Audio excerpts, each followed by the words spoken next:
माँ बाप को रुलाने वालों के साथ क्या होता है, सुनिए भगवान विष्णु ने क्या कहा। दोस्तों, इस वीडियो को लाइक जरूर करें और अगर आप चैनल पर नए हैं तो चैनल को सब्सक्राइब करें। अगर आप श्री विष्णु के भक्त हैं तो इस वीडियो को व्हाट्सएप फेसबुक पर शेयर जरूर करें ताकि श्री विष्णु आपकी हर एक मुराद को पूरा करेंगे। तो वीडियो को अभी के अभी शेयर जरूर कर दे, साथ ही साथ एक लाइक तो जरूर करिएगा। दोस्तों, एक समय की बात है। नमस्कार, आपका स्वागत है। दोस्तों, एक समय की बात है, देवर्षि नारद नारायण नारायण का जाप करते हुए यमपुरी में पधारते हैं। नारद जी को आता हुआ देखकर यमराज जी अत्यंत प्रसन्न हो जाते हैं और नारद जी से कहते हैं, पधारिए देवर्षि, यमपुरी में आपका स्वागत है। आज किस प्रयोजन से यमपुरी में आपका आगमन हुआ है? अवश्य ही कोई महत्वपूर्ण समाचार लेकर आए होंगे आप। धर्मराज, आपको भी मेरा प्रणाम है। आज मैं कोई समाचार लेकर नहीं आया, किंतु आपके पास मेरी एक शंका लेकर आया हूं। कृपया आप मेरी इस शंका का समाधान कीजिए।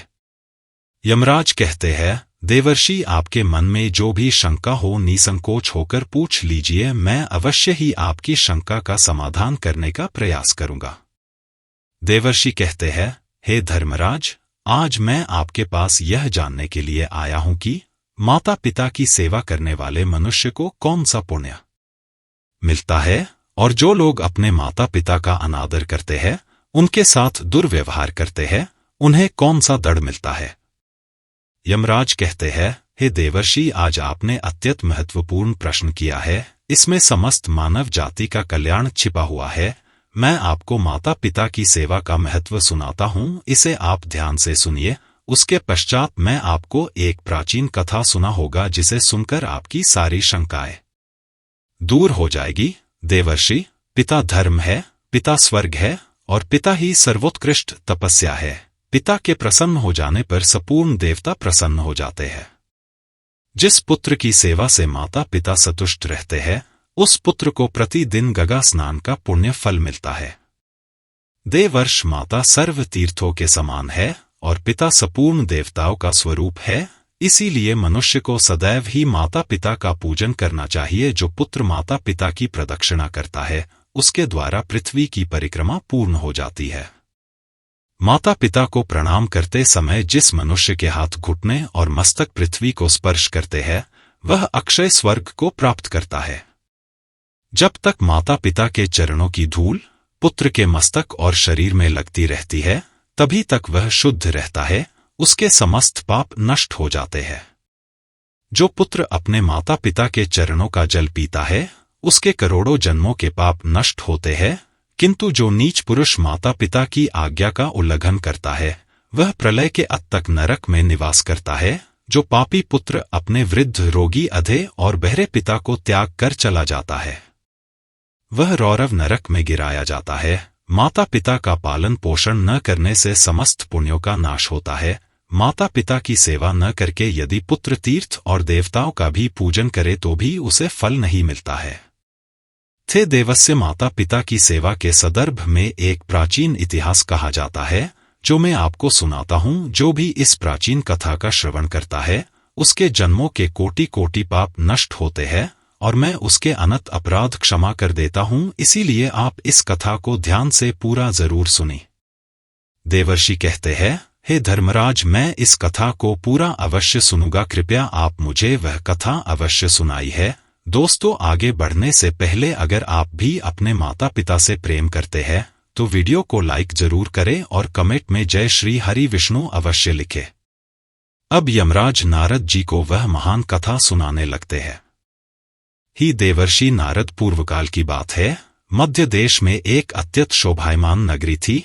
उस नगरी में नरोत्तम नाम से प्रसिद्ध एक ब्राह्मण रहता था। वह अपने माता पिता का अनादर करके उन्हें अकेला छोड़कर तीर्थ स्थान के लिए निकल पड़ता है। उस ब्राह्मण में चमत्कारिक ज्ञान और अद्भुत शक्ति थी। जब भी वह तीर्थों में स्नान करके बाहर निकलता तो उसके वस्त्र आकाश में ही सूखते थे और इस अद्भुत शक्ति पर उसके मन में बड़ा अहंकार हो गया था। वह समझने लगा था कि मेरे समान पुण्यात्मा और महायशस्वी दूसरा कोई नहीं है। फिर एक दिन वह स्नान करके ऊपर की ओर देखते हुए चल रहा था। उसके वस्त्र भी आकाश में सूख रहे थे। इतने में ही एक बगले ने उसके मुंह पर बैठ कर दिया। इस बात से उस ब्राह्मण को बड़ा क्रोध आ गया और उसने उस बगले को भस्म होने का श्राप दे दिया। श्राप के प्रभाव से वह बगला मरकर जमीन पर आकर गिर पड़ा। उस बगले की मृत्यु होते ही उस नरोत्तम के भीतर महामहिम ने प्रवेश कर लिया। उस ब्राह्मण को अपनी शक्ति पर बड़ा घमंड हो गया और फिर उसी पाप के कारण ब्राह्मण के वस्त्र जो आकाश में उड़ रहे थे जमीन पर गिर पड़े और फिर अब उसके वस्त्र आकाश में नहीं ठहरते थे। अपनी शक्ति को खोकर उस ब्राह्मण को बड़ा दुख हुआ और वह शोक करने लगा। तब अचानक से आकाश से एक आकाशवाणी सुनाई दी, हे ब्राह्मण, अब तुम द्वारा में धर्मात्मा मुख चाड़ाल के पास जाओ। वहां पर जाने से तुम्हें धर्म का ज्ञान होगा। उस चाड़ाल के वचन तुम्हारे लिए कल्याणकारी होंगे। यह आकाशवाणी सुनते ही ब्राह्मण मुख चांडाल की घर की तरफ जाने लगा। जब वह उस मूर्ख चांडाल के घर पर पहुंचा तो उसने देखा कि वह चांडाल सब प्रकार से अपने माता पिता की सेवा में लगा है। ठंड के दिनों में वह चांडाल अपने माता पिता के स्नान के लिए गर्म जल देता उनके शरीर पर तेल लगाता था। उन्हें रोहिदास गर्म कपड़े पहना था। प्रतिदिन उन्हें मिष्ठान भोजन परोसा था और सुगंधित माला पहनकर उनका आदर सत्कार करता था। गर्मी के मौसम में वह प्रतिदिन माता पिता को पखा जल था। इस प्रकार से रोज माँ पिता की सेवा करके ही वह भोजन किया करता था। इन्हीं पुण्य कर्मों के कारण उस चांडाल का घर आकाश में तरंग आता था। उस घर को किसी खंभे का आधार भी नहीं था, मानो वह घर आकाश में उड़ रहा हो। साक्षात भगवान विष्णु ब्राह्मण का वेश धारण करके उस चांडाल के घर में विचरण कर रहे थे, जिससे उस चांडाल के घर की शोभा बढ़ रही थी। यह सब विचित्र प्रकार देखकर उस नरोत्तम ब्राह्मण को बड़ा विस्मय हुआ। उसने उस मुख चांडाल से कहा, हे चांडाल, तुम मेरे पास आओ। मैं तुम्हें कुछ धर्म की बात पूछना चाहता हूं, जिसका तुम ठीक ठीक से उत्तर दो। फिर वह मुख चांडाल बोला, हे विप्रवर, इस समय मैं अपने माता पिता की सेवा कर रहा हो। उन्हें छोड़कर मैं आपके पास नहीं आ सकता। मेरे लिए मेरे माता पिता से बढ़कर कोई और नहीं है। माता पिता ही मेरे भगवान है। यदि मैं उनकी सेवा करना छोड़कर चला जाऊं तो मुझे महापाप लगेगा। इसीलिए मेरे माता पिता की सेवा करने के बाद ही मैं आपसे मिल सकता हूं। इसीलिए आप थोड़ी देर तक द्वार पर ठहरिए, मैं आपका अतिथि सत्कार करूंगा। उस मूर्ख चांडाल के इतना कहते ही नरोत्तम ब्राह्मण आग बबूला हो गया और बोला, हे चांडाल, मुझे ब्राह्मण की सेवा करना छोड़कर दूसरा कौन सा कार्य बड़ा हो सकता है। फिर वह मुख चांडाल बोला, हे ब्राह्मण, देवता क्यों गुस्सा कर रहे हो। मैं वहां बगला नहीं हो जिसे आपने श्राप देकर भस्म कर डाला। बगले पर आपका श्राप प्रभाव डाल सकता है, किंतु मुझ पर नहीं। अब आपकी धोती न तो आकाश में सूखती है और न ठहर पाती है, इसीलिए आप आकाशवाणी सुनकर मेरे पास आए। थोड़ी देर रुकिए, मैं आपके प्रश्न का उत्तर अवश्य दूंगा, अन्यथा आप उस पतिव्रता स्त्री के पास जाइए। उस पतिव्रता स्त्री का दर्शन करने पर ही आपका कार्य सिद्ध हो जाएगा। यमराज कहते हैं, उसके पश्चात जो भगवान विष्णु ब्राह्मण का रूप धारण करके चांडाल के घर में बैठे हुए थे, उन्होंने बाहर आकर उस नरोत्तम ब्राह्मण से कहा, हे विप्रवर, चलिए, मैं आपको उस पतिव्रता देवी के घर लेकर चलता हूं। फिर उस नरोत्तम ब्राह्मण ने कुछ देर तक विचार किया और उस ब्राह्मण के साथ चल पड़ा, जो साक्षात भगवान विष्णु ही थे। पतिव्रता के घर की तरफ जाते समय रास्ते में उस नरोत्तम ब्राह्मण ने उस ब्राह्मण रूपी भगवान से पूछा, हे विप्रवर, आप ब्राह्मण होते हुए भी इस चांडाल के घर में किस लिए निवास करते हैं। ब्राह्मण रूपी भगवान विष्णु ने कहा, हे विप्रवर, इस समय तुम्हारा हृदय शुद्ध नहीं है। तुम्हारे मन में क्रोध और द्वेष है, इसीलिए तुम पहले उस पतिव्रता का दर्शन करो, उसके बाद तुम मुझे ठीक से जान सकोगे। नरोत्तम ब्राह्मण ने पूछा, हे महात्मा, वह पतिव्रता कौन है। उसका शास्त्र ज्ञान कितना बड़ा है और किस कारण से मैं उसके पास जा रहा हूं, कृपया मुझे बतलाइए। ब्राह्मण रूपी भगवान बोले, हे नरोत्तम, नदियों में गंगाजी श्रेष्ठ है और स्त्रियों में पतिव्रता स्त्री ही श्रेष्ठ है। जो पतिव्रता नारी प्रतिदिन अपने पति की सेवा करती है उसकी आज्ञा का पालन करती है, वह अपने पिता के कुल और पति के कुल दोनों कुलों के 107 पीढ़ियों का उद्धार कर देती है। फिर नरोत्तम ब्राह्मण ने पूछा, हे द्विज श्रेष्ठ, कौन सी स्तरीय पतिव्रता होती है? पतिव्रता का क्या लक्षण है? कृपया आप मुझे ठीक से समझाइए।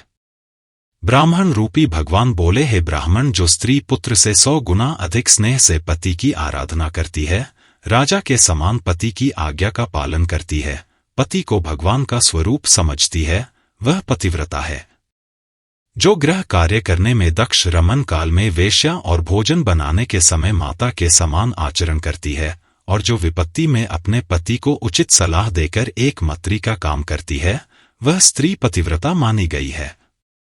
स्त्री मन, वाणी और शरीर से पति की आज्ञा का पालन करती है, उसी को पतिव्रता समझना चाहिए। जो स्त्री अपने पति के अलावा अन्य पुरुषों को भाई, पिता और पुत्र के समान मानती है, वही सच्ची पतिव्रता होती है। थे ब्राह्मण, तुम अब उस पतिव्रता के पास जाओ और उसे अपना मनोरथ सुनाओ। उस पतिव्रता नारी का नाम शुभा है, वह रूपवती युवती है और उसके हृदय में दया और करुणा है, बड़ी यशस्विनी है। उसके पास जाकर तुम अपने हित की बात पूछो। इतना कहकर ब्राह्मण रूपी भगवान विष्णु उस स्थान से अंतर्ध्यान हो गए। यह देखकर उस ब्राह्मण को बड़ा आश्चर्य हुआ। फिर उस नरोत्तम ब्राह्मण ने उस पतिव्रता के घर जाकर उसे उसके बारे में पूछा। द्वार पर आए उस ब्राह्मण अतिथि को देखकर वह पतिव्रता तुरंत ही घर से निकली और द्वार पर खड़े उस ब्राह्मण के सामने आकर खड़ी हो गई। जब नरोत्तम ब्राह्मण ने उस पतिव्रता को देखा तो उसने प्रसन्नता पूर्वक कहा, हे देवी, तुमने जिस प्रकार से जीवन में अनुभव लिया और सीखा है, उसी के अनुसार सोचकर मुझे कोई धर्म की बात बताओ। फिर वह पतिव्रता बोली, हे ब्राह्मण देवता, इस समय पर मुझे मेरे पति देव की पूजा कर बनी है, अभी मेरे पास समय नहीं है, इसीलिए आपका कार्य मैं बाद में करूंगी। इस समय आप मेरा आतिथ्य स्वीकार कीजिए। इस पर वह नरोत्तम ब्राह्मण बहुत क्रोधित हो उठा और बोला, हे कल्याणी, इस समय पर मैं भूख और प्यास से तड़प रहा हो और मैं बहुत थका हुआ हो, इसीलिए तुम अभी मेरा कार्य करो, अन्यथा मैं तुम्हें शाप दे दूंगा। तब उस पतिव्रता शोभा ने कहा, हे ब्राह्मण, मैं वह बगला नहीं हो जिसे शाप देकर आप यूं ही मुझे भस्म कर डालेंगे। अभी मेरे पास समय नहीं है, इसीलिए आप धर्म तुला आधार के पास जाइए और उन्हीं से अपने हित और धर्म की बात पूछिए। अभी मैं अपने पति को छोड़कर नहीं आ सकती। इतना कहकर वह घर के भीतर चली गई। तभी अचानक उस स्थान पर भगवान विष्णु ब्राह्मण का रूप धारण करके फिर प्रकट होते हैं। उन्हें देखकर वह नरोत्तम ब्राह्मण आश्चर्यचकित हुआ और उनके पास चला गया और कहने लगा, हे विप्रवर, आप अचानक से कहाँ अदृश्य हो गए थे? मुझे आपसे एक बात पूछनी है, कृपया ठीक ठीक इसका जवाब। तो पहले मैं उस मुख चाड़ाल के पास गया, उसे भी मेरी बगले को श्राप देने वाली बात पता थी, और अब इस पतिव्रता नारी को मेरे द्वारा उस बगले को दिए गए श्राप के बारे में पता था। ये दोनों ही उस घटना के बारे में कैसे जानते हैं? इन्हें किसने और कब बताया कि मैंने बगले को शाप दिया है? इस बात को सोचकर मुझे बड़ा विस्मय हो रहा है। ब्राह्मण रूपी भगवान बोलने लगे थे, विप्रवर, महात्मा लोग अत्यंत पुण्य और सदाचार के बल के कारण सब कुछ जान लेते हैं। हे ब्राह्मण, अब तो मुझे बताओ, उस पतिव्रता ने तुमसे क्या कहा? ब्राह्मण ने कहा, हे विप्रवर, उस पतिव्रता ने मुझे धर्म टोल आधार के पास जाने का उपदेश दिया है। अब यह धर्म तुलाधार कहाँ पर रहता है? फिर ब्राह्मण रूपी भगवान विष्णु बोलने लगे, हे ब्राह्मण, चलो मैं तुम्हें धर्म तुलाधार के पास लेकर चलता हो। इतना कहकर वे दोनों ही चलने लगे। उस नरोत्तम ब्राह्मण ने पूछा, हे विप्रवर, यह तुलाधार कहाँ रहता है? श्री भगवान ने कहा, जहाँ मनुष्यों की भीड़ एकत्रित होती है और नाना प्रकार के द्रव्यों की बिक्री होती है, उस बाजार में तुलाधर नाम का वैश्य द्रव्यों को बेचता है। उसने कभी मन, वाणी और अपने कर्मों द्वारा किसी का कभी बुरा नहीं किया है। वह जीवन में कभी असत्य नहीं बोला और ना ही कभी दुष्टता की है। वह सदैव ही दूसरे लोगों के अच्छे के लिए काम करता है। वह सभी प्राणियों में समान भाव रखता है। वह प्राण भी दांव पर लग जाए तो भी कभी झूठ नहीं बोलता है, इसीलिए उसे धर्म टोला आधार कहा जाता है। फिर वे दोनों ही उस धर्म तुला आधार के यहाँ पहुंच जाते हैं। नरोत्तम ब्राह्मण ने उस तुला आधार को देखा जो नाना प्रकार की वस्तुओं को बेच रहा था। वह अन्य लोगों से बिक्री की वस्तुओं के संबंध में बातें कर रहा था। बहुत से स्त्री और पुरुष चारों ओर से उसे घेर कर खड़े थे। उस नरोत्तम ब्राह्मण को वहां पर खड़ा हुआ देखकर उस तुलाधार ने मधुर वाणी में पूछा, हे ब्राह्मण, आज यहाँ पर आपका कैसे आगमन हुआ है? नरोत्तम ब्राह्मण ने कहा, हे तुलाधार, मुझे तुमसे धर्म का उपदेश सुनना है, इसीलिए धर्म का उपदेश सुनने के लिए मैं तुम्हारे पास आया हूं। तुलाधार बोला, थे विप्रवर, जब तक मेरे पास यह लोग रहेंगे तब तक मैं निश्चिंत नहीं हो सकूंगा। इसीलिए अब आपसे बात करने के लिए मेरे पास समय नहीं है। आपसे मेरा यही अनुरोध है कि आप अब धर्माकर के पास जाइए। वही आपको समझ आएगा कि आपके द्वारा उस बगले को शाप देने से आपको कौन सा दोष लगा और किस कारण से आपकी धोती अब आकाश में नहीं सूखती है। इन सभी प्रश्नों का उत्तर आपको वही धर्माकर ही दे सकता है। उस धर्माकर का नाम अग्रोहा है, वे बड़े सज्जन है। आप उन्हीं के पास जाइए, उन्हीं के उपदेश से आपकी का आमना सफल हो जाएगी। इतना कहकर वह तुलाधान खरीदी बिक्री में लग गया। फिर उस नरोत्तम ब्राह्मण ने ब्राह्मण रूपधारी भगवान विष्णु से पूछा, हे विप्रवर, इस टूल आधार को भी मेरे बारे में पता है और अब उसने मुझे अग्रोहा के पास जाने का उपदेश दिया है, इसीलिए अब मैं उस अग्रोहा के पास जाऊंगा, लेकिन मुझे उस अग्रोहा का घर पता नहीं है। ब्राह्मण रूपधारी भगवान विष्णु ने कहा कि ब्राह्मण, चलो मैं तुम्हें उस अग्रोहा के घर की तरफ लेकर चलता हूं। फिर वे दोनों ही मार्ग पर चलने लगे। तब उस नरोत्तम ब्राह्मण ने भगवान विष्णु से पूछा, हे विप्रवर, यह टूल आधार न तो देवताओं की पूजा करता है, न ही ऋषियों की पूजा करता है और न अपने पितरों का तर्पण करता है, फिर भी इसे मेरे बारे में कैसे पता है? मैंने उस बगले को शाप दिया, वह बात यह टूल आधार कैसे जानता है? मुझे बड़ा आश्चर्य हो रहा है। कृपया आप इन सब का कारण बताइए। ब्राह्मण रूपधारी भगवान विष्णु बोले, हे ब्राह्मण, उस तुलाधार ने सत्य और समता से तीनों लोकों को जीत लिया है। वह सदैव सत्य के साथ खड़ा रहता है, कभी दूसरों के साथ विश्वासघात नहीं करता है और इसी सत्य के कारण समस्त देवता मित्र और ऋषिगण उससे संतुष्ट रहते हैं। वह तुलाधार इन्हीं गुणों के कारण भूत और भविष्य की बात है जानता है। सत्य से बढ़कर कोई धर्म नहीं है और झूठ से बढ़कर दूसरा कोई पाप नहीं है। जो पुरुष पाप से रहित है और जिसका चित्त अपने पराये मित्र शत्रु सभी के लिए समान है, वह किसी के साथ भेदभाव नहीं करता है, उसके सब पापों का नाश होता है। जो सभी के साथ समान व्यवहार करता है, उसके अदर भगवान का वास होता है। जो इस प्रकार से सत्य के मार्ग पर चलकर सभी के साथ समान व्यवहार करता है, अपना पराया नहीं करता है, वह अपनी अनेकों पीढ़ियों का उद्धार कर देता है। जिसके अदर सत्य होता है और जिसका स्वभाव सरल होता है, जो कभी भेदभाव नहीं करता है, वह साक्षात धर्म का ही स्वरूप होता है। कारण से वह तुला आधार तुम्हारे बारे में जानता है। फिर उस नरोत्तम ब्राह्मण ने कहा कि विप्रवर, आपकी कृपा से मुझे टूल आधार के सर्वज्ञ होने का कारण पता चल गया है। अब आप मुझे उस अग्रोहा के बारे में बताइए। वह कौन है और किस कारण से वह प्रसिद्ध है? ब्राह्मण रूपी भगवान विष्णु बोलने लगे, हे ब्राह्मण, अब मैं तुम्हें अग्रोहा का इतिहास सुनाता हूं, इसे ध्यान से सुनो। पूर्वकाल की बात है। एक राजा की पुत्री थी जो बड़ी ही सुंदर और जवान थी। वह कामदेव की पत्नी रति और इंद्र की पत्नी शची के समान अत्यंत मनमोहक रूप वाली सुंदर थी। एक राजकुमार उस स्त्री से अपने प्राणों से भी अधिक प्रेम करते थे। राजकुमार ने उस राजा की पुत्री के साथ विवाह किया। उस स्त्री का नाम भी सुंदरी ही था। एक दिन राजकुमार को किसी महत्वपूर्ण कार्य के लिए अचानक ही बाहर देश जाना पड़ गया। उस राजकुमार ने मन ही मन सोचा, मैं अपने प्राणों से बढ़कर मेरी प्यारी पत्नी को किस स्थान पर रखे जिससे कोई इसका अपहरण न कर सके, जिससे इसके सतीत्व की रक्षा हो सके। इस विषय में उस राजकुमार ने बहुत देर तक विचार किया और उसने सोचा कि केवल धर्मात्मा अग्रोहा ही मेरी पत्नी के सतीत्व की रक्षा कर सकते हैं। इसीलिए वह राजकुमार अपनी रूपवान पत्नी को लेकर उस अग्रोहा के घर पर गए।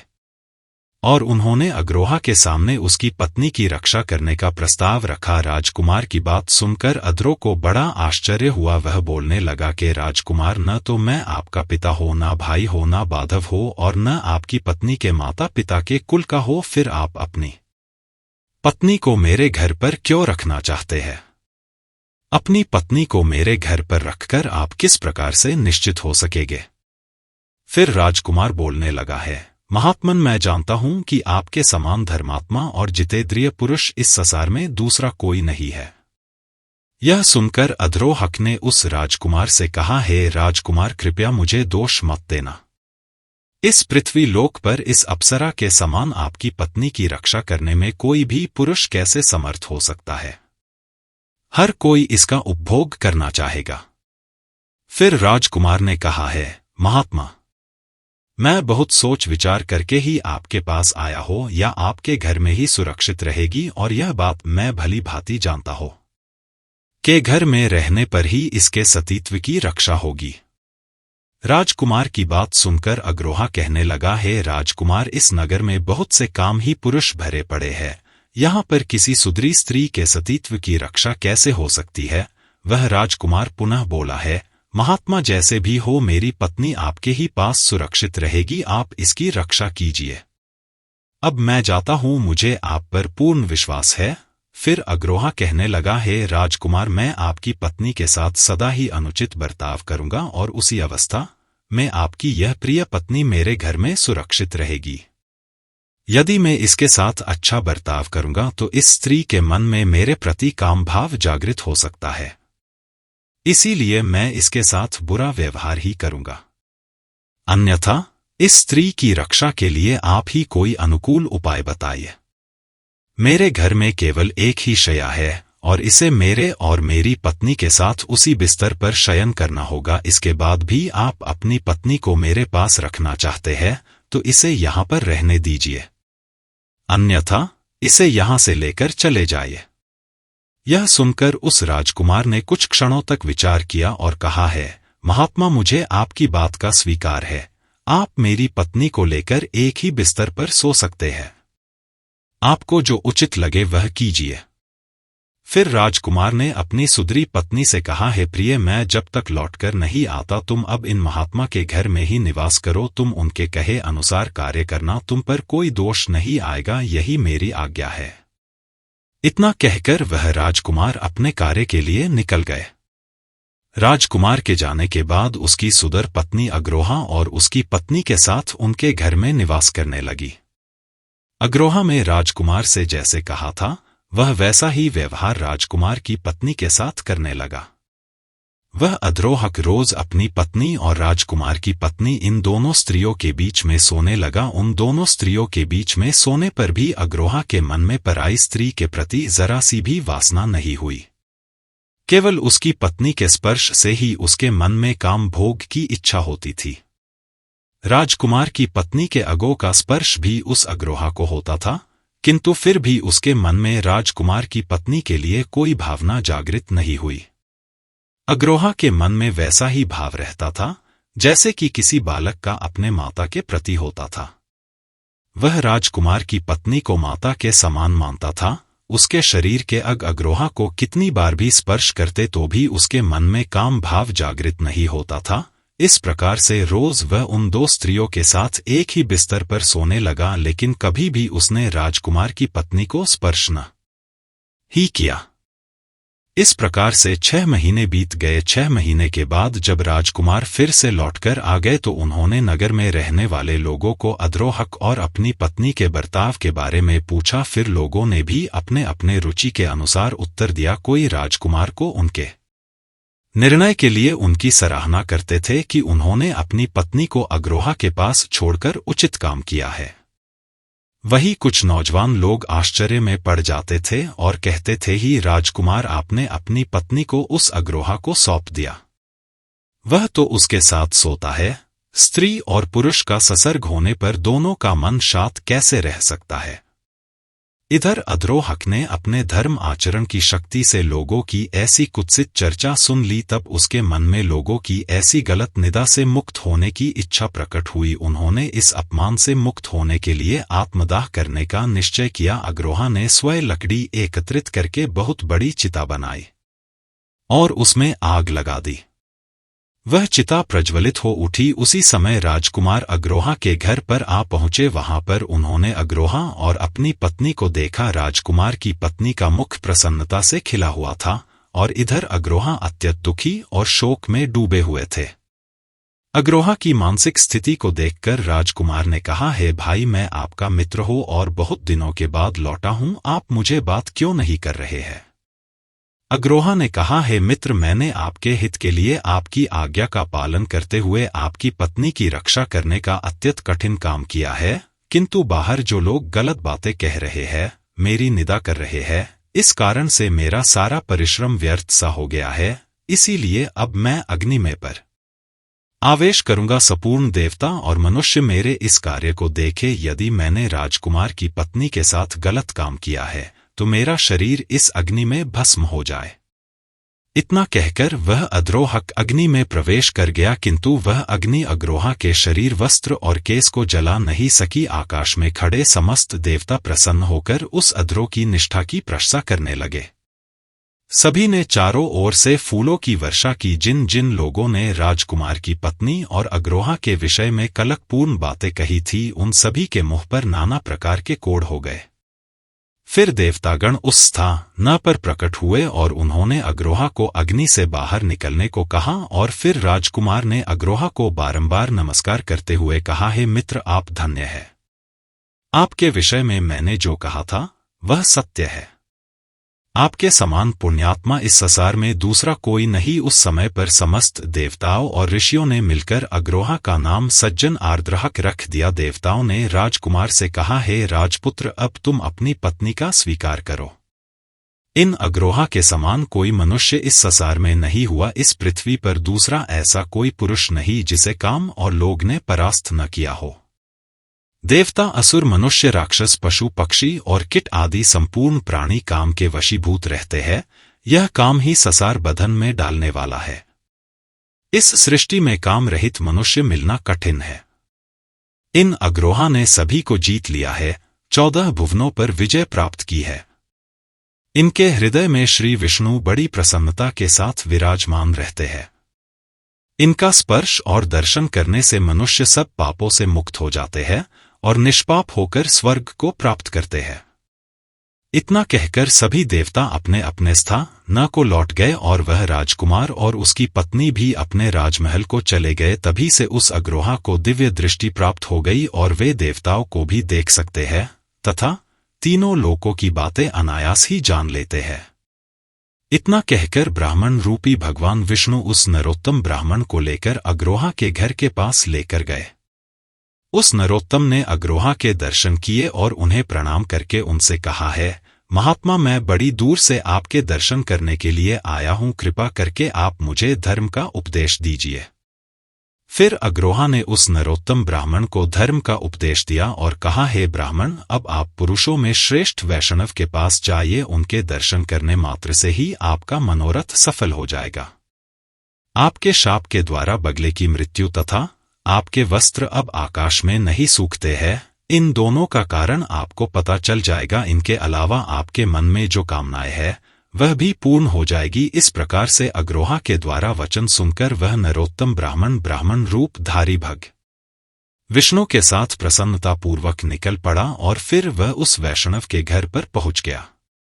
वहां पहुंचने के बाद उसने सामने खड़े हुए शुद्ध हृदय वाले एक तेजस्वी पुरुष को देखा, जो समस्त शुद्ध लक्षणों से संपन्न एवं अपने तेज से देदीप्यमान दिखाई पड़ रहा था।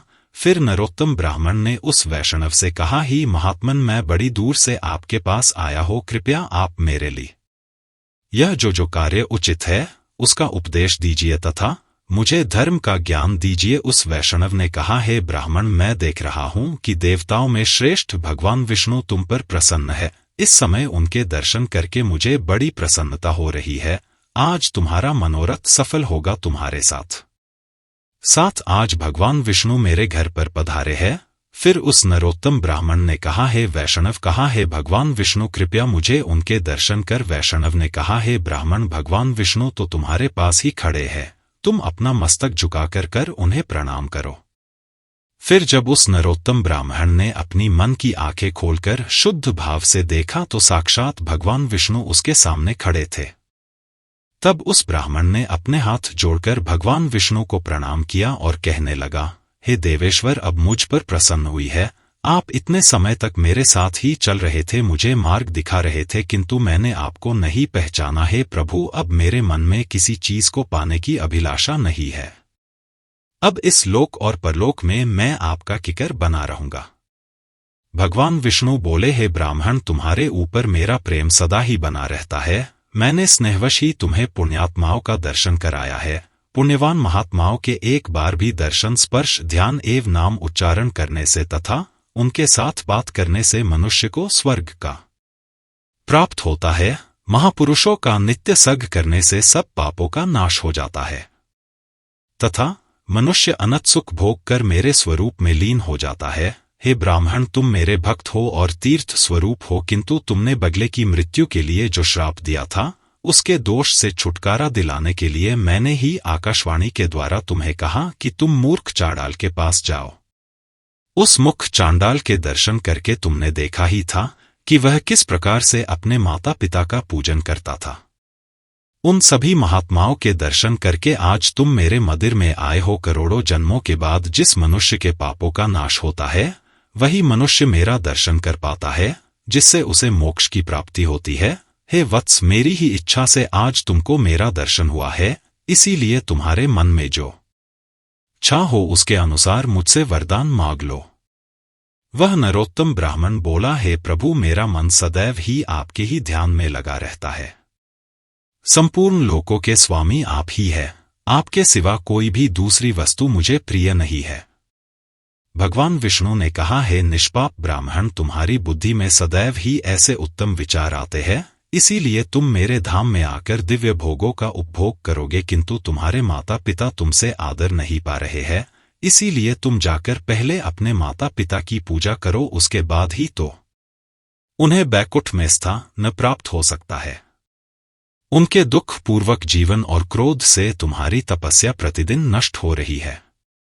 जिस पुत्र के ऊपर सदा ही माता पिता का कोप रहता है, उसे नरक में पड़ने से कोई भी नहीं रोक सकता। इसीलिए तो माता पिता के पास जाओ और यत्नपूर्वक उनकी सेवा करो, उनकी पूजा करो, तभी तुम्हें मोक्ष प्राप्त होगा। भगवान विष्णु के द्वारा इस प्रकार से कहने पर वह नरोत्तम ब्राह्मण कहने लगा, हे प्रभु, यदि आप मुझ पर प्रसन्न है तो मुझे अपने स्वरूप का दर्शन कराई है।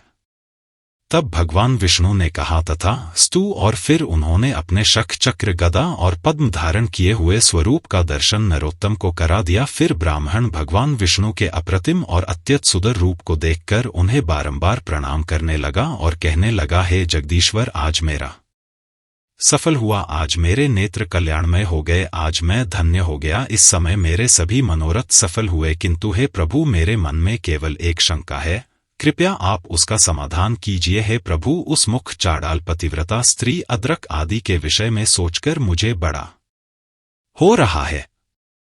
भला वे लोग दूर रहकर भी मेरे बारे में कैसे जानते थे? उन्हें कैसे पता चला कि मैंने उस बगले को श्राप दिया है तथा मेरे वस्त्र अब आकाश में नहीं सूखते हैं? इन सब बातों का यथार्थ क्या है, कृपया मुझ पर अनुग्रह करके बताइए। तब भगवान विष्णु ने कहा, हे वत्स, वह मूर्ख चांडाल सदा अपने माता पिता में भक्ति रखता था। वह शुभा पतिव्रता नारी थी, वर्तुल आधार सत्यवादी था और सभी लोगों के प्रति सम्मान भाव रखता था। अग्रोहा में लोभ और काम पर विजय पाई है और यह वैष्णव मेरा अनन्य भक्त है। इन्हीं सब गुणों के कारण मैं प्रसन्न होकर इन सभी के घर में निवास करता हूं। मेरे साथ सरस्वती और लक्ष्मी भी इनके यहां मौजूद रहती है। वह मूर्ख चांडाल सभी का कल्याण करने वाला है, इसीलिए देवता उसे ब्राह्मण मानते हैं। पुण्य कर्म द्वारा मुख चांडाल की समानता करने वाला संसार में दूसरा कोई नहीं है। वह सदा माता पिता की भक्ति में संलग्न रहता है। उसने अपने माता पिता की भक्ति करके तीनों लोकों को जीत लिया है। उसकी माता पिता के प्रति भक्ति देखकर मैं बहुत संतुष्ट रहता हूँ, इसीलिए उसके घर के भीतर मैं ब्राह्मण का रूप धारण करके निवास करता हूँ। इसी प्रकार से मैं उस पतिव्रता के तुलाधार के अग्रोहा के और इस वैष्णव के घर में सदा निवास करता हूँ। एक क्षण के लिए भी मैं इनका घर नहीं छोड़ता। जो पुण्यात्मा है वे ही मेरा प्रतिदिन दर्शन पाते हैं। पापी लोग मेरा दर्शन नहीं पा सकते। तुमने अपने पुण्य के प्रभाव से मेरा दर्शन किया है। अब मैं तुम्हें उन महात्माओं के सदाचार का वर्णन करूंगा। इसे ध्यान से सुनो। इस वर्णन को सुनकर मनुष्य जन्म और मृत्यु के बंधन से सर्वथा मुक्त हो जाता है। हे वत्स, देवताओं में भी पिता और माता से बढ़कर तीर्थ नहीं है। जिसने माता और पिता की आराधना की है वह पुरुषों में श्रेष्ठ है। वह मेरे हृदय में रहता है और मैं उसके हृदय में। हम दोनों में कोई अंतर नहीं रह जाता। इहलोक में और परलोक में वह मेरे समान ही पूज्य है। वह अपने समस्त बधू बांधवों के साथ मेरे रमणीय वैकुंठ धाम में कर मुझ में ही लीन हो जाता है। माता पिता की आराधना के बल से ही वह मुख चांडाल तीनों लोकों की बातें जानता है। इस प्रकार से भगवान के वचन सुनकर वह मूर्ख चांडाल बोला, हे जगदीश्वर, मोह और अज्ञान वश यदि किसी ने माता और पर की आराधना नहीं की हो और फिर यदि उसे भले बुरे का ज्ञान हो जाए और वह माता पिता की सेवा करना चाहे तो उसके लिए क्या कर्तव्य है? तब भगवान बोले, हे वत्स, 1 वर्ष 1 मास 1 पक्ष 1 सप्ताह अथवा 1 दिन भी जिसने माता पिता की भक्ति की है वह मेरे धाम को प्राप्त होता है। तथा जो अपने माता पिता के मन को कष्ट पहुंचाता है, उनका अपमान करता है, वह अवश्य ही नरक में पड़ता है। यदि किसी ने अज्ञानवश अपने माता पिता की सेवा ना की हो तो उसे उनकी मृत्यु के पश्चात एक साढ़ छोड़ना चाहिए। इससे उसे पितृभक्ति का फल मिल जाता है। जो बुद्धिमान पुत्र अपना सर्वस्व लगाकर माता पिता का श्राद्ध करता है वह पूर्व जन्म की बातों का स्मरण करने वाला बन जाता है। उसे पितृभक्ति का पूरा फल मिलता है। श्राद्ध से बढ़कर महान यज्ञ तीनों लोकों में दूसरा कोई नहीं है। इसमें जो कुछ भी दान दिया जाता है वह सब अक्षय होता है। दूसरों को जो दान दिया जाता है उसका फल 10,000 गुना होता है। फिर वह नरोत्तम ब्राह्मण कहने लगा, हे प्रभु, आपने पिता के लिए किए जाने वाले श्राद्ध के बारे में बताया, कृपया आप मुझे बताइए कि पुत्र को के जीते जी क्या करना चाहिए। कौन सा कम करके बुद्धिमान पुत्र को परम कल्याण की प्राप्ति हो सकती है? भगवान विष्णु बोले, हे वत्स, पिता को देवता के समान समझकर उनकी पूजा करनी चाहिए और पुत्र की भांति उन पर स्नेह रखना चाहिए। कभी मन से भी उनकी आज्ञा का उल्लंघन नहीं करना चाहिए। जो पुत्र रोगी पिता की सेवा करता है उसे अक्षय स्वर्ग की प्राप्ति होती है।